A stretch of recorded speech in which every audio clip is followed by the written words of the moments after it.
Puzzle 8 is again a weight puzzle as I call it. ये weight puzzle है। Let's see, इसी तरीके का पजल हमने पजल नंबर 6 किया था, उसी का एक्सटेंडेड फॉर्म है, और ये बहुत ही ज्यादा पसंदीदा क्वेश्चन है एग्जामिनर्स के, तो इसका ध्यान रखिएगा।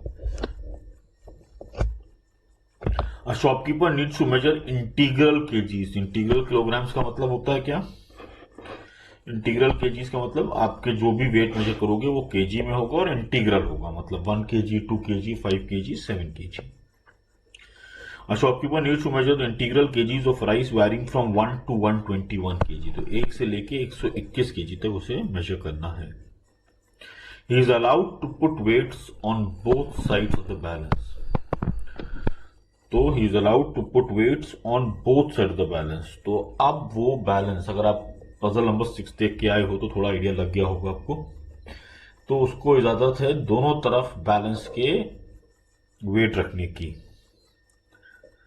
ठीक, इसका इम्प्लीकेशन हमारे पास क्या पड़ेगा कि अब तक हम सिर्फ ऐड कर रहे थे as in case of puzzle number 6, अब हमें सब्ट्रैक्शन भी अलाउड होगा। तो he needs to measure in one go. Again, अगर आपके पास कोई 9 kg लेकर आया तो आपको एक बार में उसको 9 kg देना, नहीं कि 1 kg को आपको 9 टाइम्स आपने मेजर किया।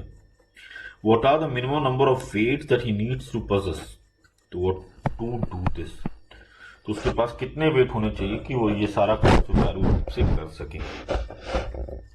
ठीक, तो सोल्यूशन की तरफ बढ़ते हैं। आप वीडियो को पॉज करके पहले ट्राई कर सकते हैं, देन सी द सोल्यूशन। चलते हैं। तो मेरा फर्स्ट वेट होगा 1 kg का। With the help of 1 kg I will be able to measure up till 1 kg। Next in demand is 2 kg, लेकिन मैं 2 kg नहीं लाऊंगा, मैं 3 kg का वेट खरीदूंगा। वो क्यों? क्योंकि मैं 3 - 1 से मैंने 2 मेजर कर लिया, 3 से मैंने 3 मेजर कर लिया, 1 + 3 से मैंने 4 मेजर कर लिया।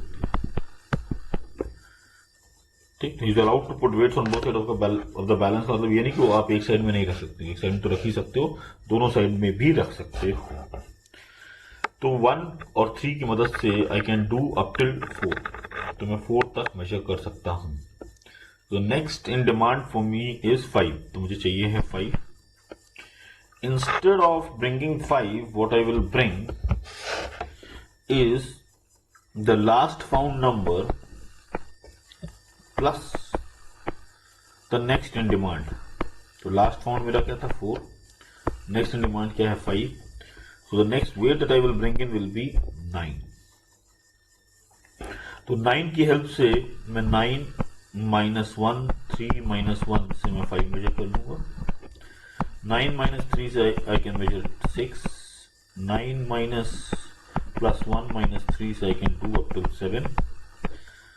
ठीक, 9 - 1 से 8, 9 से 9, 9 + 1 से 10, 9 + 3 - 1, तो 1 on one side and 9 and 3 on the other side, 11, 9 + 3 से 12, 9 + 1 + 3 से 13। तो मैं चला गया 13 तक। तो 1, 3, 9 की मदद से I can measure up to 13। Again I will repeat the same thing, last found is 13, next in demand is 14, तो 13 + 14 इज इक्वल टू 27। आप ये भी देख पा रहे होंगे कि यहां पर 3 का पावर में कहानी चल रही है। ठीक, the point to be noticed. With the help of 27 I will be able to measure 13 on this side, so from 13 to 26, 27 खुद तो मेजर कर ही लेगा अपने आप को, and with the help of 27 plus 13 on the other side, so I will be able to go up till 40। तो मैं यहाँ पर 40 की मदद से चला जाऊंगा, मैं आपको करके नहीं दिखा सकता, 40 तक चला जाऊंगा। Next in demand is 41, so I will bring in 81। 81 की हेल्प से मैं क्या करूंगा, 40 से लेके 81 तक, मतलब 41 से लेकर 81 तक, 40 इस साइड में और 40 इस साइड में, तो I will be able to measure up till 121 kg।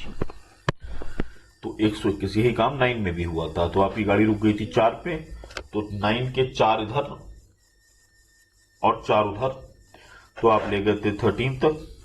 ऐसे 27 में आपने 13 इधर और 13 आगे 40, 81 में 40 इधर और 40 उधर, तो you will be able to measure up to 121 kg. So the number of weights that I require are 5.